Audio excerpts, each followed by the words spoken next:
Ainda de pé, a leitura do Evangelho segundo Marcos 10, 2 a 16, que será feita pela diaconisa Rebeca.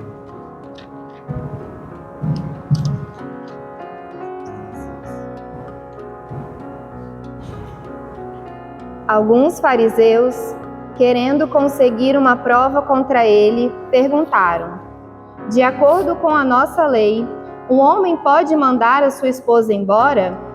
Jesus respondeu com esta pergunta: o que foi que Moisés mandou? Eles responderam: Moisés permitiu ao homem dar à sua esposa um documento de divórcio e mandá-la embora.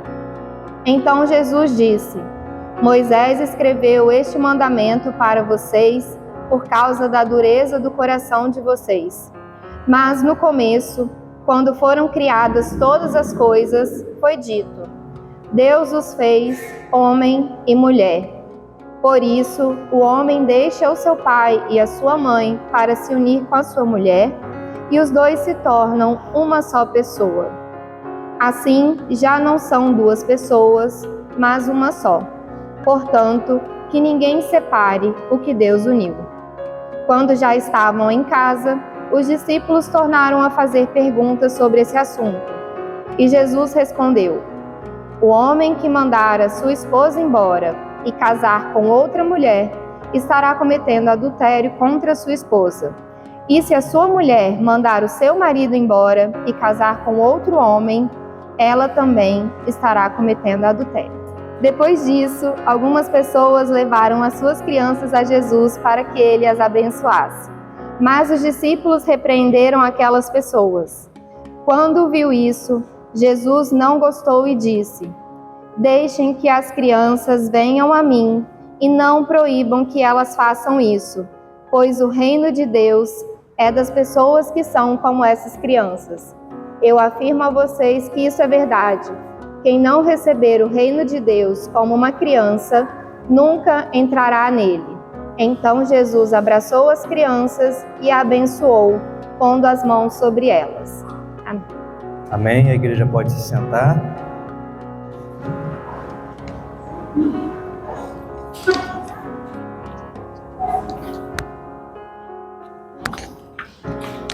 Que a mesma bênção que Jesus abençoou as crianças também nos abençoe. O reino inevitável é visível nas crianças. A palavra da cruz liberta do medo da morte. Nós temos tido vários desafios onde as crianças estão sendo lembradas na Bíblia. E isso é algo muito importante para nós. O texto de hoje fala sobre divórcio. O divórcio é um tema que a humanidade discute, questiona e cria leis desde que se inventou a ideia de casamento legalizado. A lista de leis de Deuteronômio 24, que nós lemos, formam uma receita de como agradar a Deus segundo o modo patriarcal de pensar a justiça. A gente vê que existia um modo patriarcal de pensar a justiça. São códigos de conduta para manter a paz entre homens. E a gente percebe isso no texto deuteronômico, que a paz ali, a justiça ali, é uma discussão, uma organização entre homens, uma cordialidade masculina. O primeiro código que versa sobre divórcio procura garantir a pureza ou a boa imagem do homem, já que não há preocupação verdadeira com a liberdade da mulher. Por qual motivo os homens se uniram para criar essas leis? É porque, por toda a sua vida, foram escravos por causa do medo da morte. É o medo da morte, ou sua idolatria através da sede por vingança e não por justiça, que endurece os corações humanos. É um valor oposto ao dom da vida. Porém, não devemos nos esquecer que Jesus trouxe a morte para a dimensão da vida, fazendo novas todas as coisas. Então, só aí, a partir do Cristo, a gente percebe que toda aquela lei antiga, ela foi mudada, ela foi reinterpretada. Então a gente pode criticar, a gente pode analisar, mas a gente pode concluir muitas coisas que são favoráveis à vida a partir do Cristo. Então esse pequeno preâmbulo, essa pequena introdução, ela nos ajuda a resgatar que lei é aquela que os fariseus e Jesus estão citando. Então é a lei que nós resgatamos na leitura de Deuteronômio 24. No Evangelho de Marcos 10, 2 a 16, os fariseus respondem a Jesus, mas eles omitem parte da lei. Eles não falam a lei toda. Nós lemos a lei toda, mas eles não falam a lei toda. Dizem apenas que Moisés permitiu ao homem dar à sua esposa um documento de divórcio e mandá-la embora. É apenas isso que eles dizem sobre a lei que está lá em Deuteronômio. Entretanto, não revelam a flagrante injustiça contra as mulheres que, com uma carta de divórcio, continuam sem liberdade e restritas à condição de objetos impuros que causam impureza à sociedade. Assim, o texto de Moisés, aquela lei de Moisés, deixa claro que quem deixa impuro uma sociedade, ou um casamento, uma família, ou um homem, é a mulher. Está muito nítido no texto. E nós, de maneira muito educada, podemos também fazer como Jesus e ignorar a autoridade de Moisés. Existe uma autoridade dada a Moisés e que ela é quase endeusada por muitos, como aquele que recebeu as tábuas, aquele que recebeu direto de Deus as leis para o povo. Mas Jesus, ele educadamente, ele ignora Moisés, essa autoridade de Moisés. A lei que deve ser observada é a lei de Deus. Jesus deixa muito claro que a lei que deve ser sim observada e seguida e colocada em prática é a lei de Deus. Mais que isso, os moldes da criação, Jesus vai buscar nos moldes da criação. Os moldes da criação são de liberdade. Deus fez homem e mulher à sua imagem e semelhança. Gênesis capítulo 1. Deus fez mulher e homem, ou homem e mulher, à sua imagem e semelhança. E não ordenou qualquer hierarquia para a humanidade, até porque um ser humano estar acima ou abaixo de outro seria claramente oposição à imagem e semelhança de Deus. Então, quando Deus cria a humanidade, Ele não cria, você vai ficar com poder sobre outro ser humano, ou o homem sobre a mulher, ou a mulher sobre o homem. Deus cria a igualdade. Deus cria, a criação de Deus por si só é justa. Quem burlou isso foram os seres humanos. Portanto, Jesus interpreta a lei de Moisés a partir do coração de Deus, que viu que tudo o que havia feito era bom. Depois que Deus terminou a sua criação, Ele viu que tudo o que Ele havia feito era muito bom. A lei somente alcança algum sentido para a vida se dá igualdade de condições e direitos à mulher e ao homem. Então aqui a gente percebe a interpretação que Jesus faz da lei mosaica, uma interpretação que leva a uma justiça real e concreta. Contudo, há um grande problema para as gerações adultas compreenderem, assimilarem e aceitarem a interpretação de Jesus. Eu não sei se vocês concordam comigo, mas nós, os mais adultos, nós temos dificuldade de assimilar coisas que nós chamamos de novidades, que podem ser justiças. Quando situações que são de justiça, que a gente não enxergava antes, chegam até nós, nós temos dificuldade de assimilar. Nós temos então dificuldade de assimilar e aceitar a interpretação de Jesus. Todas as pessoas adultas tendem ao apego às tradições. Como que funcionam as nossas tradições? Quando nós pensamos um culto de Natal, nós recorremos à nossa tradição. Quando nós temos uma escola dominical para funcionar, nós recorremos à nossa tradição. Quando nós temos um casamento para realizar, nós recorremos à nossa tradição. E assim funciona ou funcionava nas nossas vidas. Hoje nós temos pessoas que não precisam mais recorrer aos pais para se casarem. Não era assim? Antes você devia, o homem, ir ao pai da mulher e pedir a mão, pedir autorização para se casar. Isso é uma tradição. E essa tradição vem sendo quebrada. Eu acho que isso é muito bom. Outras pessoas vão achar que isso é ruim. E a gente não precisa julgar isso. Mas a gente precisa entender que as tradições, elas estão presentes. E entender que algumas coisas que são justas, às vezes por causa das nossas tradições, elas não acontecem porque a gente quer manter as tradições e a gente não quer fazer justiça. Então é muito interessante como a gente pode perceber Jesus enfrentando não só fariseus, enfrentando as tradições que impedem a justiça. Então, para Jesus, na sua interpretação, todas as pessoas adultas tendem ao apego às tradições e à conservação daquilo que é o senso comum.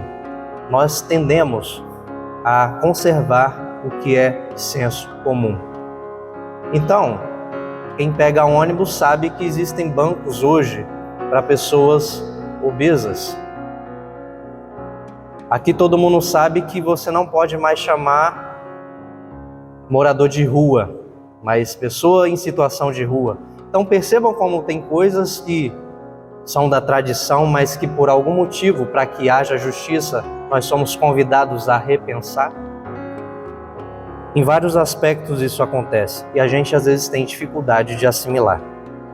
É realmente difícil converter mentes e corações já consolidados em tradições, preceitos e verdades ou dogmas. Que pessoa com mais de 40 anos, e aí eu me incluo aqui, tem facilidade de assimilar a diversidade de gênero? Que pessoa acima de 40 anos tem facilidade de assimilar a neurodiversidade? Como que nós lidamos com pessoas com autismo? Nós temos dificuldades. E a igreja, ela tem que se preparar, ela tem que se mover, ela tem que se reinventar para lidar com essa nova realidade, porque é uma realidade de justiça. Até mesmo a igualdade entre negros e brancos ou equiparação salarial para a mulher.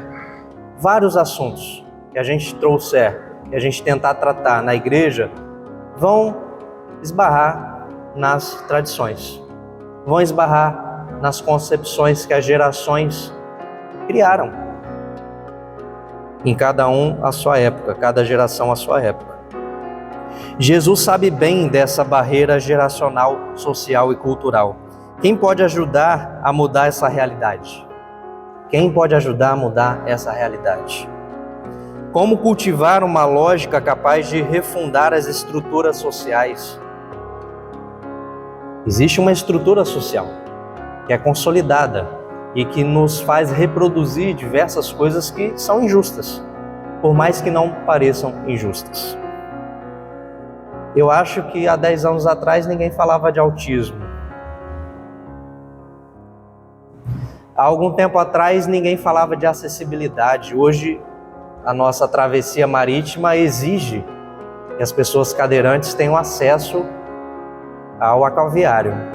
Existe uma luta travada entre essas pessoas, a sociedade e o Estado, para que as pessoas cadeirantes acessem o aquaviário.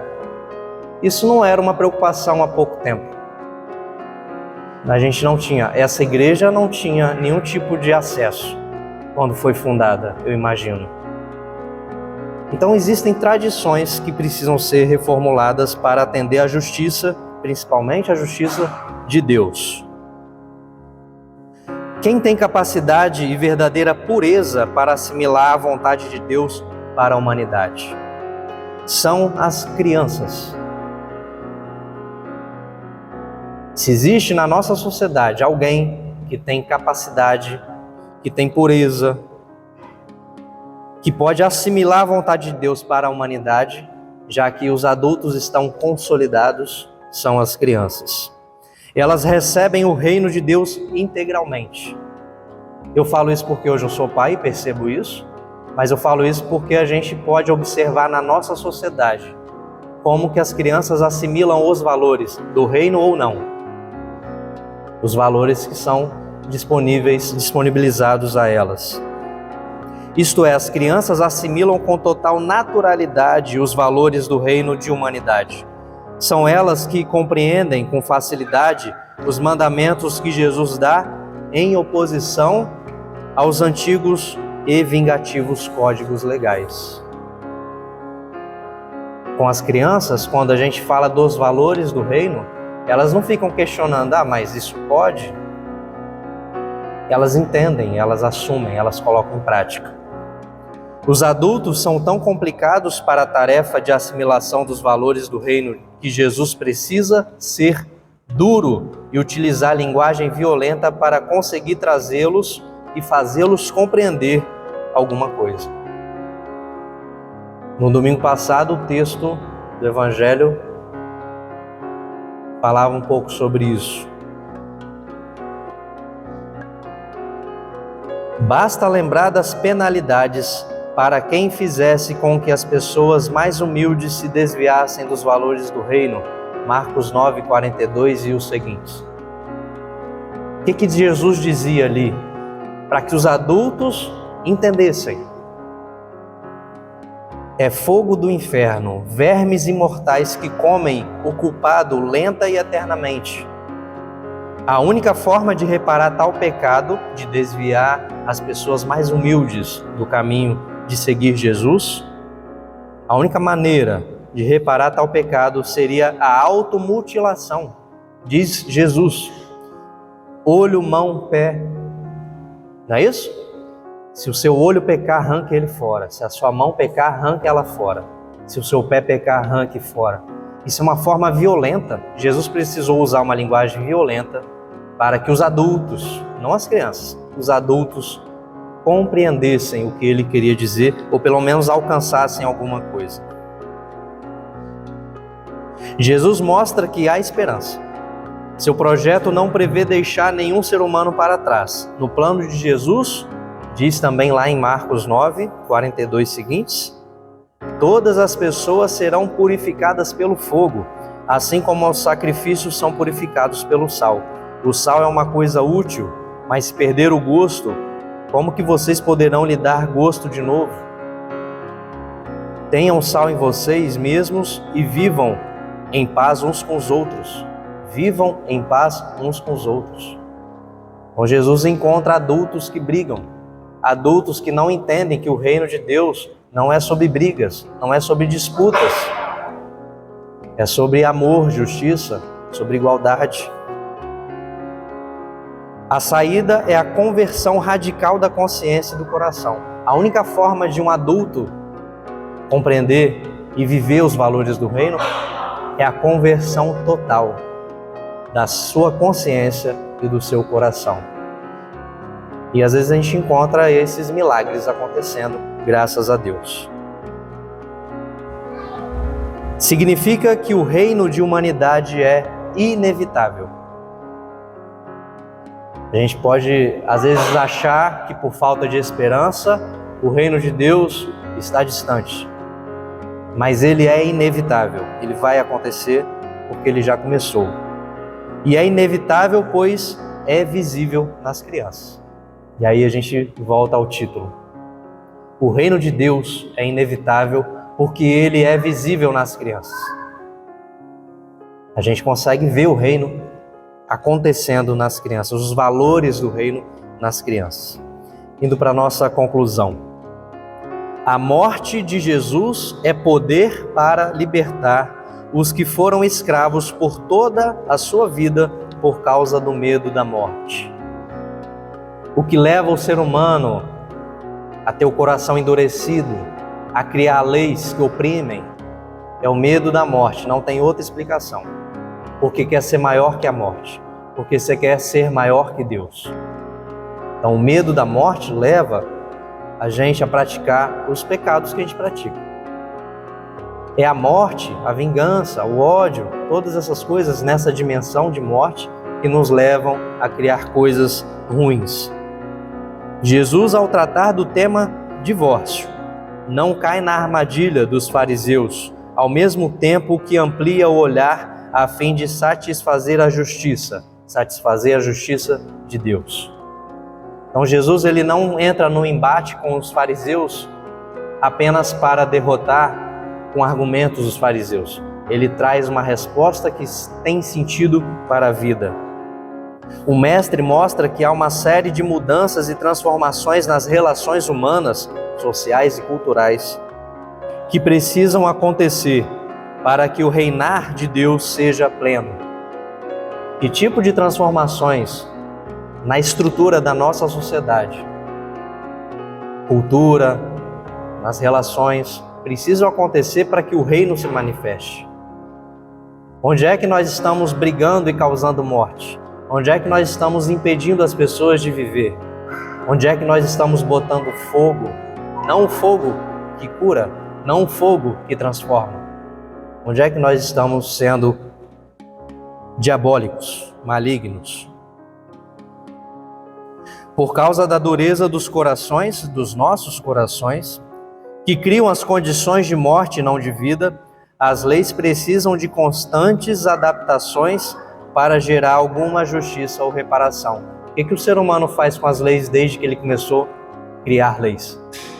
Novas leis, arremedos, coisas que vão criando alguma coisa que faça sentido.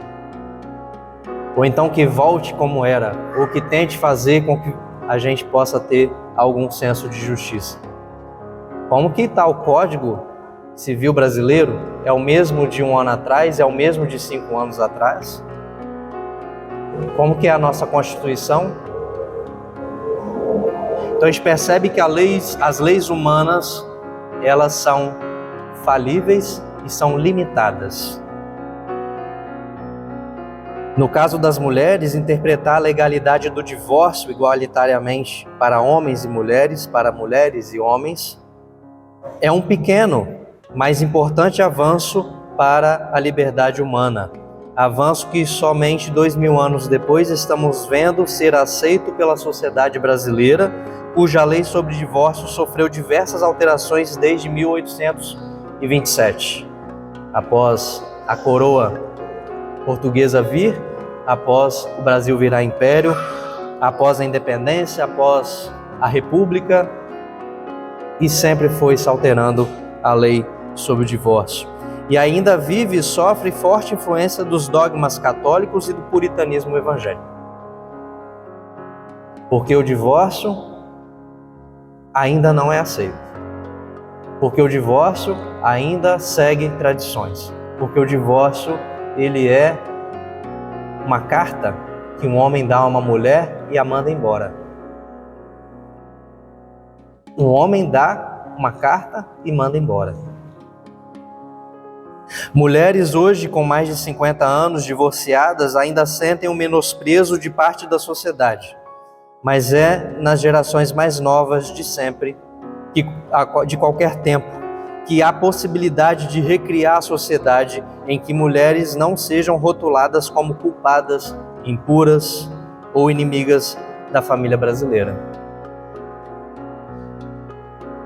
Então existe um grupo na sociedade em que a gente pode reiniciar uma nova estrutura social, onde essas dificuldades que nós temos em lidar com leis, para dizer para onde as pessoas vão, para dizer como as mulheres têm que ser, para dizer como um casamento deve acontecer, onde essa estrutura poderá ser nova segundo os valores do reino de Deus. Deixem que as crianças tenham contato pleno com os valores do reino de Deus. Essa igreja faz isso? Nós, como os pais responsáveis, nós deixamos que as crianças tenham contato pleno com os valores do reino de Deus? Ou a gente omite algumas coisas? A nossa escola dominical, ela tem dado às crianças os valores do reino de Deus? Ou a gente ainda patina procurando entregar coisas que não fazem sentido? Então a gente precisa saber se nós estamos cumprindo com isso, porque são essas crianças que vão ser uma nova sociedade, são essas crianças que podem aproximar nós como igreja do reino de Deus, são essas crianças que podem aproximar a nossa sociedade dos valores do reino de Deus, são elas que têm potencial humano de acolher, partilhar e reproduzir esses valores para recriar uma sociedade inclusiva, justa, solidária. O provérbio diz, e todo mundo conhece, o provérbio diz: instrua a criança no caminho em que ela deve andar, e mesmo com o passar dos anos não se desviará dele. Muita gente acha isso lindo. Que é Provérbios 22, 6. Eu, porém, vos digo, e aqui eu estou trazendo Cristo: deixem que as crianças venham a mim e não proíbam que elas façam isso, pois o reino de Deus é das pessoas que são como essas crianças. Eu afirmo a vocês que isto é verdade. Quem não receber o reino de Deus como uma criança, nunca entrará nele. Então Jesus abraçou as crianças e as abençoou, dando as mãos, pondo as mãos sobre elas. Então o provérbio ele diz para educar em algum caminho. Qual caminho? Aqui Jesus diz em qual caminho? Dos valores do reino. Não são dos valores da sociedade antiga, que davam a carta para a mulher e mandava ela embora e dizia que ela era impura de qualquer jeito. Não são esses valores. Porque se coloca a criança para caminhar nesses caminhos, para crescer nesses caminhos do provérbio, ela vai crescer, se for um menino, vai crescer sendo um homem que vai dar uma carta de divórcio a uma mulher e dizer que ela é impura e dispensá-la como se ela fosse qualquer coisa. Então Jesus muda completamente. Ele não só atualiza a lei de Moisés dizendo que homens e mulheres são iguais perante a lei, porque mulheres e homens nessa lei têm direito ao divórcio igualmente. Diz o Evangelho que tanto homem quanto mulher serão adúlteros, se agirem como quiserem agir. Não diz que é só mulher impura. Homens e mulheres serão impuros, se agirem de coração duro. Mas ele não deixa por aí. Jesus não deixa por aí. Para ele importa algo mais, que é uma mudança total da sociedade. Então deixem que as crianças venham a mim e não as proíbam que elas façam isso, pois o reino de Deus é das crianças. E é das pessoas que são como essas crianças. E eu afirmo a vocês que isto é verdade. Quem não receber o reino de Deus como uma criança, nunca entrará nele. Eu acho que isso é muito mais duro do que mandar tirar um olho, muito mais duro do que mandar tirar uma mão, muito mais duro do que mandar tirar um pé. Imagine você não entrar no reino porque você não permitiu uma criança conhecer os valores do reino de Deus. Então que Deus possa nos dar discernimento, que a gente tenha capacidade de, enquanto comunidade, discutir profundamente as questões da nossa realidade, mas dar às crianças a oportunidade de conhecer os valores do reino para que elas possam trazer para nós uma nova sociedade que tenha mais a ver com o reino de Deus. Amém.